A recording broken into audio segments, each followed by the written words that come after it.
За годы войны якутские снайперы поразили более 1000 солдат и офицеров противника. Навыки меткой стрельбы и маскировки приобретались с детских лет на охоте. На фронте терпеливые, выносливые, упорные якутяне удивлялись своей способностью подолгу переносить холод, голод, боль, неподвижность, чтобы в итоге одним выстрелом поразить цель. Одним из лучших снайперов Советского Союза признан Иван Кульбертинов, которого немцы прозвали «Сибирской совой». На счету у великого снайпера 252 немецких солдата. В 1917 году в семье бедного охотника Эвенка родился сын. Дата его рождения символична тем, что в этот день выстрел Авроры оповестил о начале новой эры. Мальчика назвали русским именем Иван. Вскоре после его нахождения отец Николай Романович Кульбертинов умер, а мальчик остался с больной матерью Анной Васильевной. Учиться ему не довелось, и в 10 лет Иван познал секреты охотничьего дела, которому его учил старший брат. Так и жили кочевые охотники Эвенки, пока в далекое эвенкийское село, до которого в ту пору можно было добраться зимой только на оленях-упряжках, долетело тревожное известие – война. Иван Кульбертинов отправился на призывной пункт, объяснив военкому: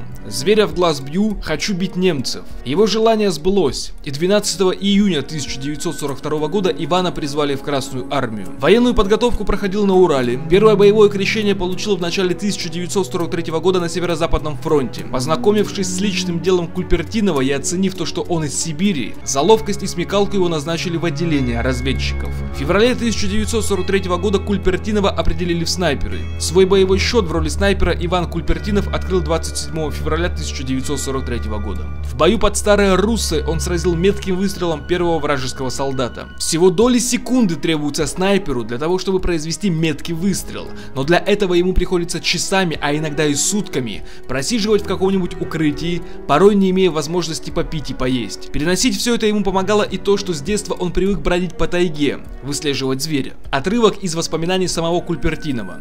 «Лежу вторые сутки в засаде, каждая жилка, каждый нерв напряжены, слежу за сараем, где расположились немцы. В трудные минуты представляю себе необъятные просторы Алекминской тайги, и мне становится легче. Вижу, подъехала повозка с боеприпасами. Ну, думаю, устрою вам, фрицы, северное сияние». Немцы стали разгружать боеприпасы. Я подождал, пока они все ящики сняли с повозки, зарядил снайперку бронебойно-зажигательным патроном и послал сладкий гостиниц. Все полетело вверх тормашками, поднялся огромный столб огня, дыма и пыли. Более десятка немцев погибли от этого взрыва. Родина достойно оценила ратные подвиги солдата. Он был награжден орденами за отвагу, славы 3-й степени, Красного Знамени, Великой Отечественной войны 1-й и 2-й степеней. Дважды был представлен к званию Героя Советского Союза, но так его и не получил. Однажды в районе города Чернигова у убитого немецкого офицера с опознавательными знаками Waffen-СС нашли неотправленное письмо, где он писал: «Большие потери мы несем от русского снайпера. Он преследует нас на каждом шагу, не дает поднять нам голову. Сидим без воды и пищи, нет возможности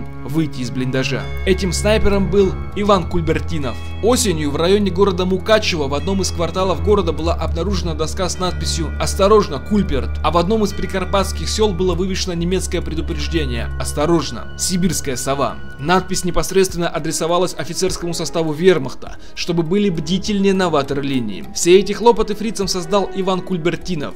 Эсэсовское предупреждение было прочитано с неподдельной гордостью его однополчанами. Таким образом, имя Кульбертинова было хорошо известно немцам, его именем пугали на передовой и не только. В боевых условиях Ивану Кульбертинову не было равных в физической и психологической подготовке. Недаром его на родине прозвали Бусха, по-эвенски могучий. Это только он мог ударом кулака зашибить оленя, играючи разломать на две части толстую жердь. Некоторые вояки наивно полагают, что маленький северянин не способен дать сдачу, не единожды пытались спровоцировать его на драку. Кульбертинов бил рослых южан молниеносно, безо всяких словесных перепалок. Его боялись, некоторые ненавидели, завидовали, но тайно восхищались им. Вот таким образом охотник из Якутии с ростом не превышающим 1 метр 54 сантиметра и весом тела 53 килограмма уничтожил полк немцев и создал для частей вермахта серьезные проблемы. За войну Иван Кульбертинов обучил снайперскому искусству 35 молодых бойцов. Молодым снайперам он говорил: поменьше подражайте, ищите собственные приемы борьбы,